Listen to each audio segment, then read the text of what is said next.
Mr. Chairman, thank you very much for being here. I really appreciate it. You bet, Casey. The president has said that he would consider postponing Blanche's nomination until after John Cornyn and Thom Tillis leave the Senate. That, of course, would be in the new Congress. Do you think that would be advisable for the president to do? Well, I'm for whatever gets Todd Blanche confirmed. If that's what the president thinks is required, then that's great in my mind. Todd Blanche has done an excellent job. Crime's down, homicides down. This anti-fraud task force they've set up, Colin McDonald running that, indicting people who are, taking and ripping off taxpayers. So I think Todd's done an outstanding job. I hope he's confirmed, and I don't understand why Senator Tillis and Senator Cornyn haven't done that yet.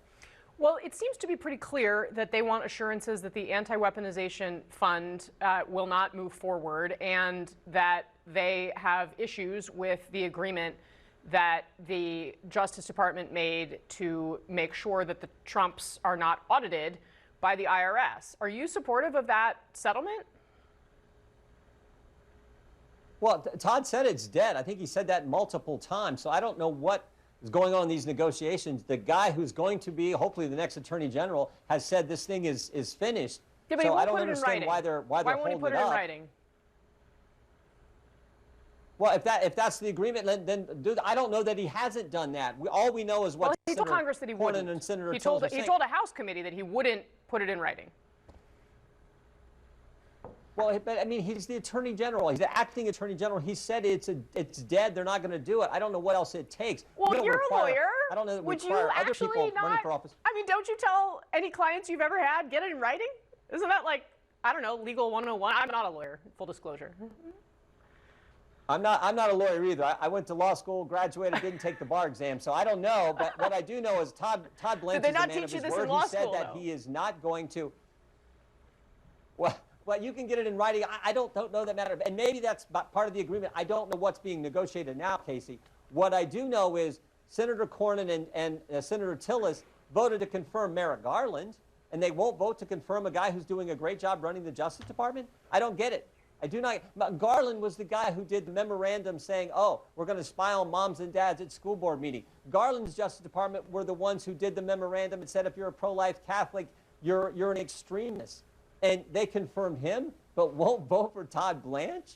Well, I think the issue is partly that they want to use taxpayer money to pay people who hurt cops on January 6th. No. The weaponization fund is set up to help people like Mark Houck, where the Garland FBI kicked in his door pre-dawn raid when his lawyer said he's happy to turn himself in. There certainly may be others, but it also includes those January 6th people that hurt law enforcement. It's for people like that. And the board, remember how this was set up? The board evaluates that. But they wouldn't rule out that it could go to people who beat cops on January 6th. They refused to rule it out. The officials did. The vice president refused to rule it out. FBI whistleblowers that came forward that they wanted to retaliate, that they retaliated against. Those are the people it was designed to help. And oh, by the way, this same fund paid Peter Strzok $1.2 million, paid Lisa Page $800,000. So you got to be kidding me. Mark Houck doesn't qualify, but somehow they do? This anti-weaponization fund has not yet been set up. That's what the press has all got wrong about this. But let's move on here. I want to ask you about what we saw from Anthony Fauci, who may be the subject of a contempt vote in Congress after he pled the Fifth repeatedly in his hearing. Worth noting, you ignored a subpoena in 2022. Do you think that Fauci should be held in contempt for what we saw from him? Over that period. Well, we're going back and look at the transcript, look what he said. What I do know is everything he told us turned out to be false. And now that we have his diary, we learned he was more arrogant than we even thought he was. And he knew at the time things he was telling the American people were not accurate.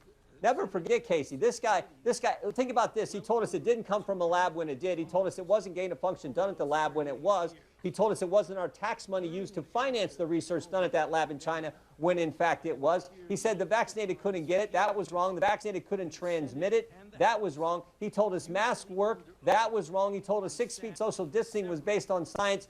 That was wrong. And he told us this virus, there was no natural immunity. He was 0 for 8 And he was also the most arrogant individual you've ever seen, and that was confirmed by his diary.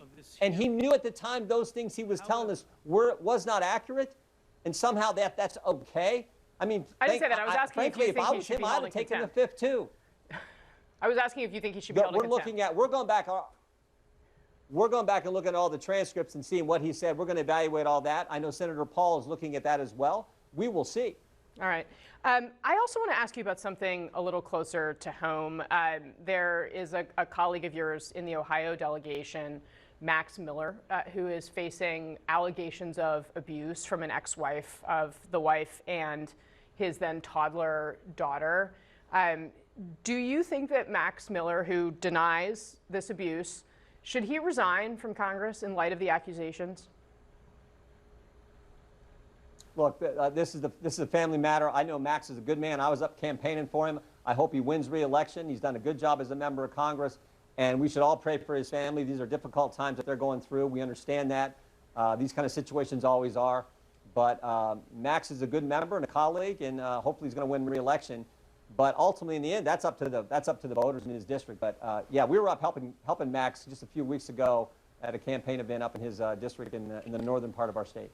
So, I mean, it's just worth noting, I mean, the allegations include that Miller scalded his ex-wife's chest and stomach when he threw hot water at her, that he held a gun to her head, that he pushed her against a wall and hit her in the head, that he fractured their daughter's collarbone and bruised her shoulder, that his 2-year-old daughter reportedly told his ex-wife, quote, "Daddy, Casey, kill you." I want to play for you what you said when you were asked about Graham Plattner, who faced allegations of abuse. Let's watch what you told. Yeah, I've not heard all this stuff. Well, it was in the New York Times. It was in the New York Times. That's the list of allegations. It's been out there for a while. I've not read it. I just want to show you what you told Newsmax when you saw that Graham Plattner was facing these accusations. Watch. That's always been the case with Democrats. It's all about maintaining power. They will take any crazy position as long as it furthers their ability to win elections and get power, and frankly, to go against anyone who goes against President Trump. Why does that not apply here to Republicans who want to keep power in the seat? Well, I don't know the context of the question I was asked about Mr. Plattner, but my guess it was about all the ridiculous positions he's taken. The banner there says Plattner's ex-girlfriend accuses him of abuse. The Nazi tattoo and everything else. Yeah, well, I don't know. I didn't answer. I don't know that I answered that question. I think I was dealing with just who he was as a candidate and the crazy anti-Semitic, anti-Israel, pro-Nazi positions that he has taken. I think is evidenced by the fact that he had a Nazi tattoo on his chest. All right, Congressman Jim Jordan, thanks for spending some time with us. And frankly, it wasn't me that kicked him off the ballot. It was the Democrats. All right, fair enough, sir. Thank you very much. We'll be right back.